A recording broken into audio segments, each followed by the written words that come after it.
नमस्कार, मैं हूं विनय सिंह। आपका बहुत बहुत स्वागत है। आज की वीडियो में दो पार्ट है। पहला पार्ट में एक अपील है और दूसरे पार्ट में पूरी वीडियो का विश्लेषण है। अपील ये है कि इस समय पंचायत सचिव अभ्यर्थी और जेटेट 2016 वाले अभ्यर्थी जो मोरहाबादी मैदान में आंदोलन कर रहे हैं, इनके आंदोलन में अब अंतिम चरण पर है और ये उम्मीद की जा रही है कि सरकार आज या कल में वार्ता कंप्लीट करके इन्हें योगदान करवाएगी ही। ऐसे में सवाल ये उठता है कि ये जिम्मेवारी किसकी है कि आंदोलन को पूर्ण रूपेण तक पहुंचाया जाए। ऑब्वियस छात्राओं की है। पंचायत सचिव अभ्यर्थियों के कैंप में हमारे वहाँ संवाददाता भी रांची में है।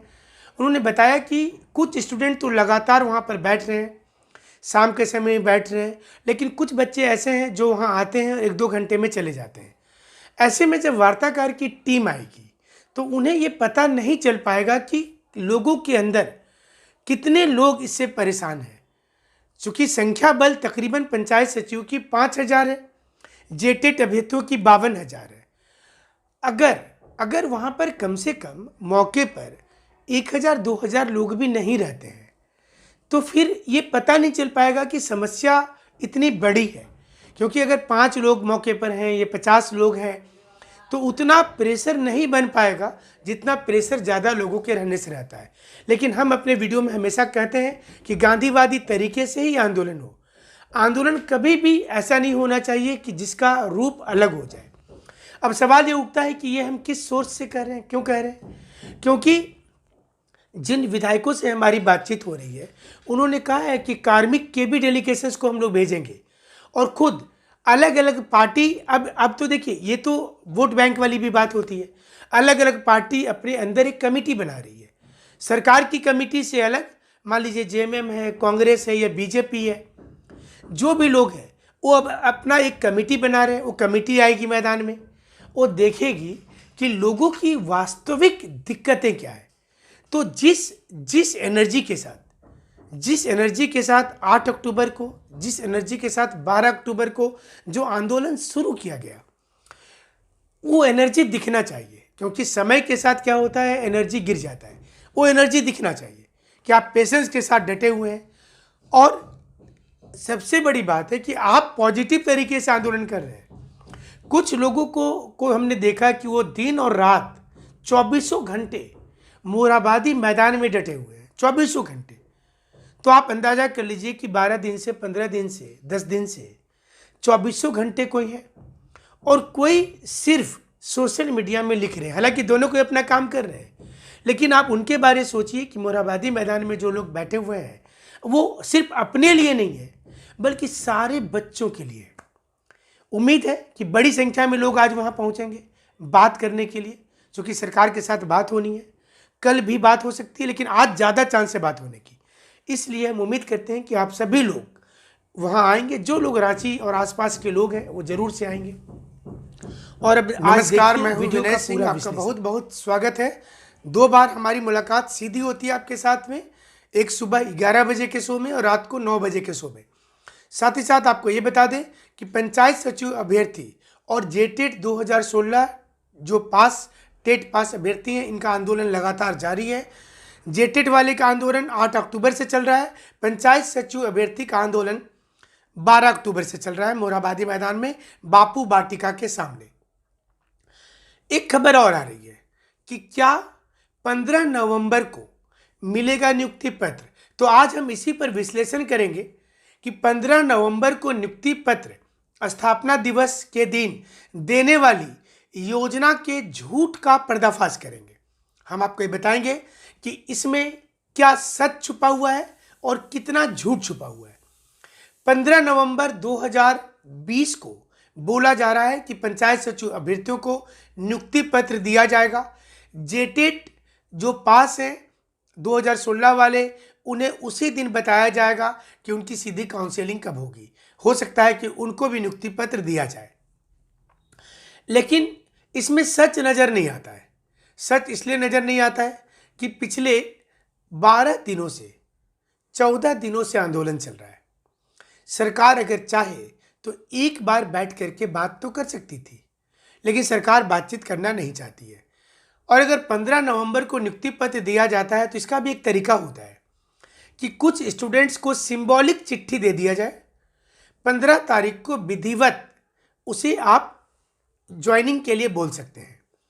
ये एक तरीका होता है कि आप इस वक्त में सिंबॉलिक लेटर, कुछ लेखकों को लिफाफा बंद में एक सिंबॉलिक चिट्ठी दिया जाए कि आपकी ज्वाइनिंग हो रही है, आपका सिलेक्शन हुआ है, और 15 नवंबर को आपको मुख्यमंत्री जी एक कार्यक्रम में आपको देंगे। तो हो सकता है कि स्टूडेंट्स मान जाए, लेकिन स्टूडेंट्स को जब एक विधायक ने आकर के बताया कि उन्हें 15 नवंबर को दिया जाएगा, ज्वाइनिंग चिट्ठी दिया जाएगा, तो उनके मन में डाउट क्यों आया? डाउट का सबसे बड़ा कारण है कि 3 नवंबर को दुमका विधानसभा उपचुनाव है। 3 नवंबर को उपचुनाव है, 15 नवंबर को ज्वाइनिंग चिट्ठी मिलेगी। सरकार इस समय में किसी प्रकार का कोई रिस्क भी लेना नहीं चाहती है कि वह अगर ज़बरदस्ती बहुत ज़्यादा करती है तो इसके पूरा उल्टा परिणाम हो जाएंगे। तो सरकार इस समय एक कटघरे में खड़ी हुई है। सरकार को खुद नीतियों को समझने में दिक्कत हो रहा है। लेकिन सवाल सीधा है कि बहुत पेचीदा प्रश्न नहीं है कि 1 लाख लोगों को आज नौकरी चाहिए। पेचीदा प्रश्न ये है यहाँ पर कि लगभग 5,000 की संख्या में जो पंचायत सचिव अभ्यर्थी परीक्षा पास करके डॉक्यूमेंट्स वेरिफिकेशन करवा लिए, उनको आप इंतजार और क्यों करा रहे हैं? 2017 से 3 साल से इंतजार क्यों करवा रहे हैं? ये पहला प्रश्न है। दूसरा प्रश्न ये है कि 2016 में जो जेटेट अभ्यर्थी परीक्षा पास कर गए थे, उन्हें 4 वर्ष हो गया, अब 5वां होने वाला है, उनको इंतजार क्यों करवा रहे हैं? इसके पीछे क्या लॉजिक है? क्या ये सिर्फ टाइम पास किया जा रहा है, लेंदी किया जा रहा है कि बच्चे निराश होकर के घर चले जाएं और उसके बाद सरकार जैसे चल रही है वैसे चलती रहेगी? लेकिन आप ये देखिए कि आज जितने भी विधायक हैं, अधिकांश लोगों ने कहा है कि अगर हेमंत सोरेन सरकार इस समय में ज्वाइनिंग चिट्ठी दे देती है तो वह युवाओं के पुण्य की हकदार हो जाती है, वह दुआओं की हकदार हो जाती है।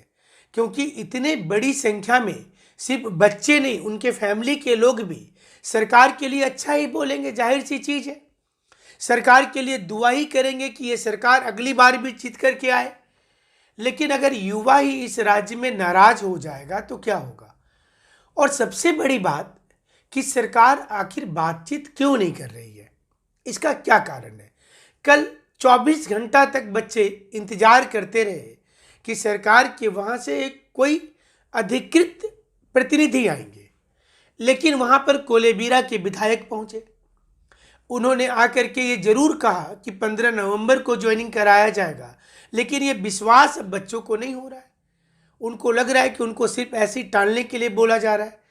तो अब यहाँ पर मोरहाबादी मैदान में शांतिपूर्ण तरीके से, जैसे जापान में होता है कि हम डिस्टर्ब नहीं कर रहे हैं, हम काली पट्टी अपने हाथ में बांध करके हम एक सांकेतिक हम विरोध कर रहे हैं। हम आपको काला झंडा नहीं दिखा रहे, हम काली पट्टी बांध करके आपका विरोध कर रहे हैं। ऐसा भारत की परंपरा रही है। भारत में बैंकों में, रेलवे में ऐसा कई बार हुआ है कि कर्मचारी जब सरकार के काम से खुश नहीं है तो अपना काम तो कर ही रहे, लेकिन काला रंग का एक स्टिकर लगा लिया। ये बहुत बड़ी बात होती है। जापान जैसे देशों में अगर काला रंग का आप स्टिकर लगा करके काम करते हैं तो सरकार को सोचना पड़ जाता है कि कहाँ पर दिक्कत हो गई है। लेकिन ये तो भारत है, और भारत में भी ये झारखंड राज्य है, यहाँ तो कुछ होने वाला नहीं है। आप जो करना है कर लीजिए, लेकिन सरकार को अपनी बात बोलनी है। चाहे सरकार किसी पार्टी की बन जाए, वर्ष 2000 ईस्वी से लेकर के वर्ष 2020 तक की हालत को देख लीजिए, ये बदलने वाले नहीं है। लेकिन अब धीरे धीरे जब जनता जागरूक होगी, इसलिए हमने एक बार आपको बताया था कि जब आप कहीं पर ज्ञापन देने जाते हैं तो ये मंत्री विधायक के साथ सेल्फी लेने वाली परंपरा को छोड़ना होगा। आप जब उनकी सेल्फी लेते हैं, उन्हें 10 जगह पर भेजते हैं, तो उससे चीज़ें चली जाती हैं कि ये तो अच्छा हो रहा है। तो ये सेल्फी वाली परंपरा को पहले हटा दीजिए, ये हमारा बोलना है।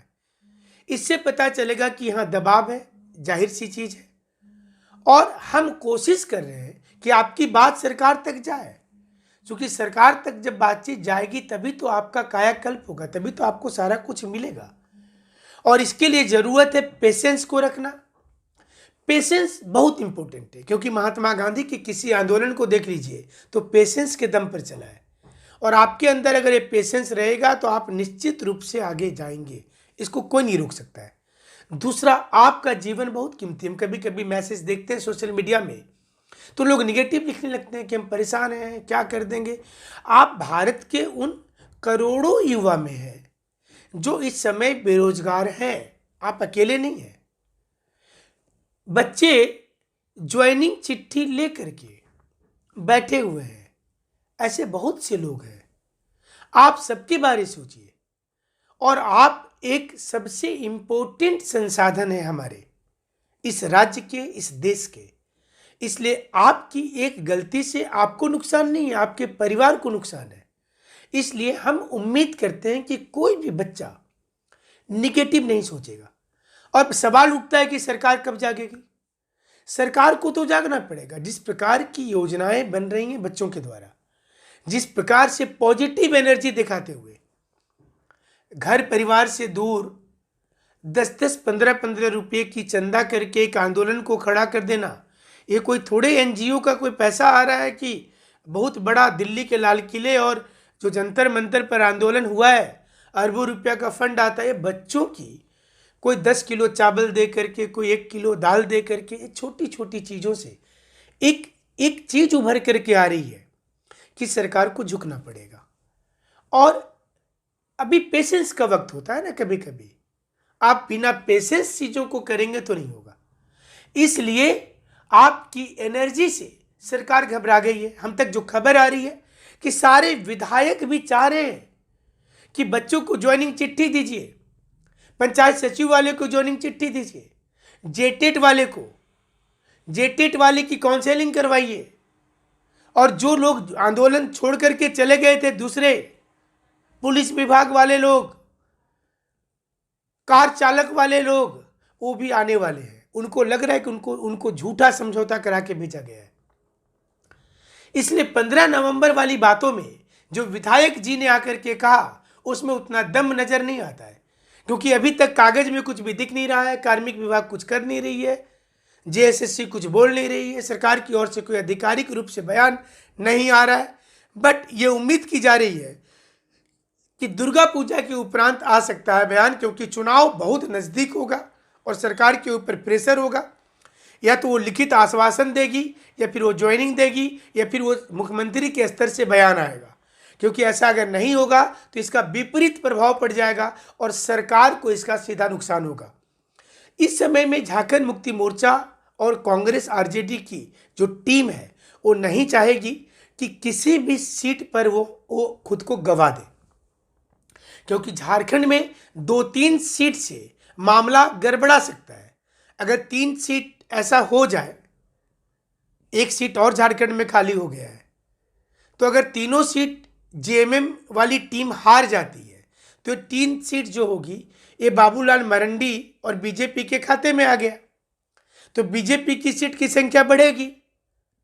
सरयू राय जी पहले से बीजेपी माइंड ही रहा है, तो सवाल ये सामने आ जाएगा कि क्या यहाँ पर गणित कुछ चेंज होगा। इसलिए बीच बीच में आप दिल्ली की दौड़ देखते हैं अलग अलग विधायकों की। सरकार नहीं चाहेगी कि वो दुमका बेरमो की सीट को खोए, नहीं चाहेगी, वो नहीं चाहेगी। वो चाहेगी कि किसी प्रकार से इस मामले का हल निकले। बस आप लोगों को पेशेंस के साथ रहना है और सरकार के बारे कभी भी निगेटिव टिप्पणी करनी ही नहीं है। गवर्नमेंट के बारे निगेटिव बोलना ही नहीं है, आपको अपनी मांगे रखनी है। सरकार क्या कर रही है वहां तक संदेश जा रहा है, सारे मीडिया में अब खबरें जा रही है। सोशल मीडिया ही खुद में एक बड़ा प्लेटफॉर्म है आज के डेट में, और इसके साथ साथ हर अखबार में, हर चैनल में चीज़ें आ रही हैं। तो हमें लगता है कि आज कल में निश्चित रूप से इस पर आपका फैसला आ जाएगा, ज्वाइनिंग मिल जानी चाहिए। हमारे साथ आप इसी प्रकार से बने रहेंगे और हम लगातार आपको सच्चा वाला विश्लेषण करते रहेंगे। हमसे जुड़ने के लिए आपका शुक्रिया, धन्यवाद।